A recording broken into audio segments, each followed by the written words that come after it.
This is Optimal Health Daily, episode 243. 4 Steps to Getting More Done During Your Peak Time of Day by Ben Greenfield of bengreenfieldfitness.com. And I'm your narrator, Dr. Neil. Welcome to a midweek edition of Optimal Health Daily, where I read some of the best blogs covering health and fitness, just like an audiobook.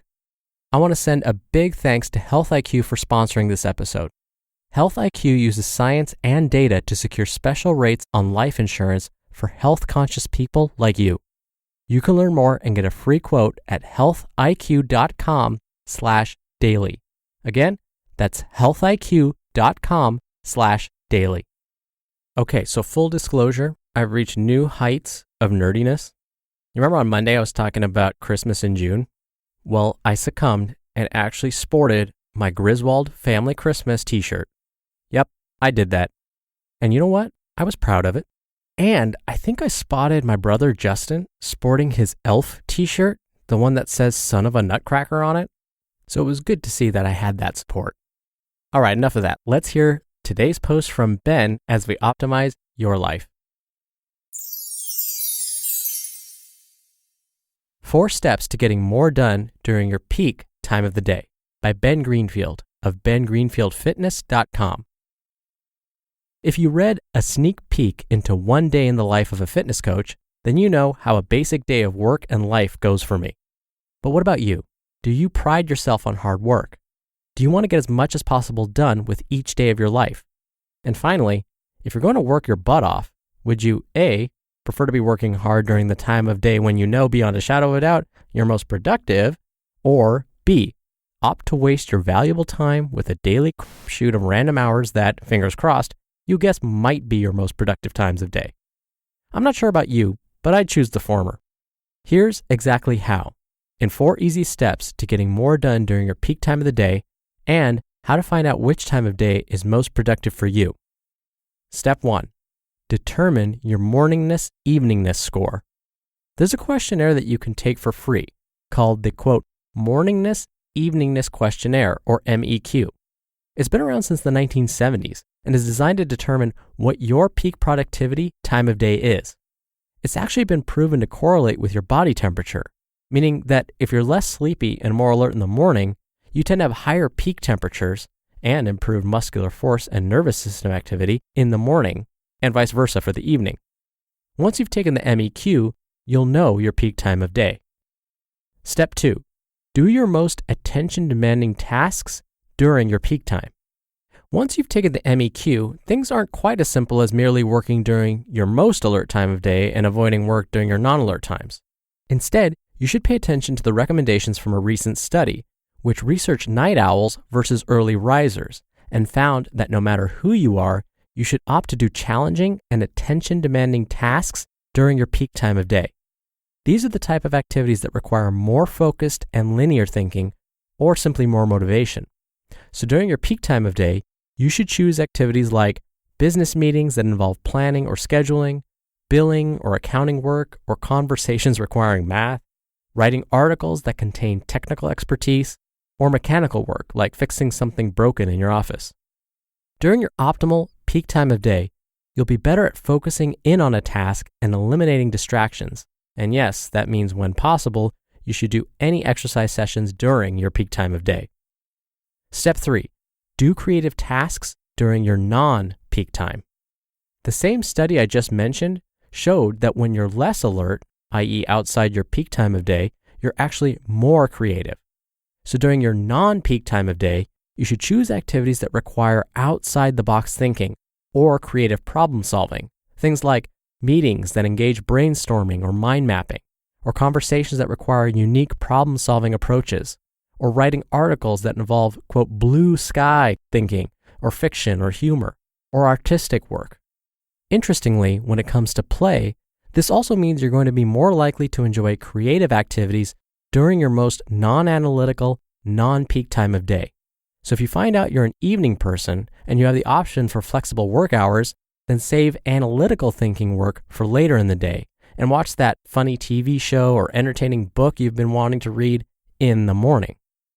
Step 4. Hack your peak time. Obviously, despite your morning versus evening preference, We live in a society where we mostly follow an early riser schedule, and we also frequently communicate with people who may not share our peak times. If you are someone who has to conform to another person's work schedule or peak time, then you'll want to do some things to help shift your sleep patterns or keep you more alert even when you're outside your peak time. Some tricks you can use to hack your peak time include 1. Light boxing. Light boxes emit bright light from the blue light wave spectrum, which causes a cortisol release and increased alertness. If you're an evening person trying to be a morning person, using one of these for 10 to 15 minutes in the morning can help. If you're a morning person trying to be an evening person, I don't recommend it, since it can disrupt your sleep for a few hours after you use it. The good news is you can find these anywhere on Amazon, Google, etc. 2. Exercise. When you do exercise, especially aerobic exercise like a 20-minute brisk treadmill walk, you produce brain-derived neurotrophic factor, or BDNF, which is a protein that acts on neurons in your central nervous system and peripheral nervous system to help your existing neurons survive and also to encourage growth of new neurons and neuronal connections. Whether you're a morning or evening person, this can be a great reason to squeeze in a 20 to 45-minute quick run, bike ride, or bout of cardio before any non-peak time of day activity during which you anticipate having high intellectual demands. Summary. So, those are the 4 steps to getting more done during your peak time of day.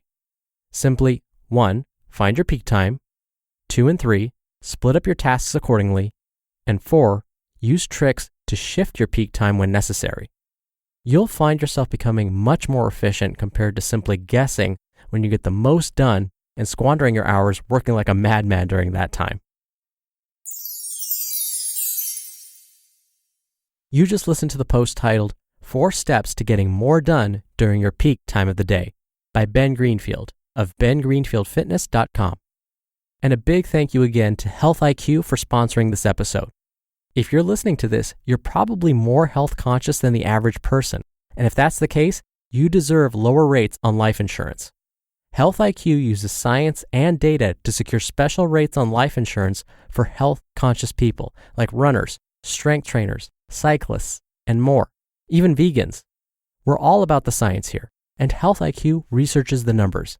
They found that if you frequently exercise with intensity, on average, you have a 22% lower cancer risk, a 56% lower heart disease risk, and up to a 34% lower risk of early death. But even though you might be part of this group, it's common for life insurance companies to penalize you for family history, pre-existing conditions, and your BMI. Yet you don't get rewarded for being active. That's where Health IQ comes in.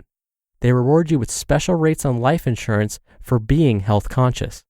You can learn more and get a free quote using our link, healthiq.com/daily. That's healthiq.com/daily. Now going back to Ben's post, I love this idea of finding your peak time. I've always suspected that I've been like a mid-morning peak time kind of guy. I'm not great first thing early in the morning, and I'm really not great in the afternoon or evening. And so after I took my MEQ, I found out that, sure enough, that was my peak time. So it doesn't always work out this way, but I do personally try and schedule my more important meetings where I need to do math or think more logically during that time of the day. It's still early in the process for me, so I'll keep you posted on how it goes, but so far so good. And again, you know me, the approach is, if it does no harm, then it's worth a shot. For me, this isn't going to cause anybody any harm, so I'm going to try this out. And again, I'll keep you posted along the way. Now, before I go, I want to thank you again for listening today and every day. Thank you for being a subscriber. Thank you for sharing this show with a friend or a family member.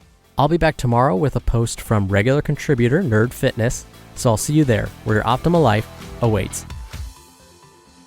Hello, Life Optimizer. This is Justin Malik, creator and producer of this show and Optimal Living Daily, the brother podcast of this one. Literally, I'm Dr. Neil's brother.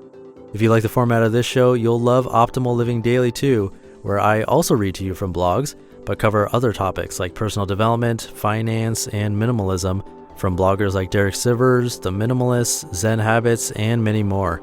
So for more amazing content read to you for free, come subscribe to Optimal Living Daily too, and together we'll optimize your life. been listening to Optimal Health Daily. Be sure to hit the subscribe button to stay up to date on each new episode, and head to oldpodcast.com. That's oldpodcast.com for a free gift, as well as more actionable tips and resources to help you maximize your potential. Thanks for joining us, and remember, your optimal life awaits.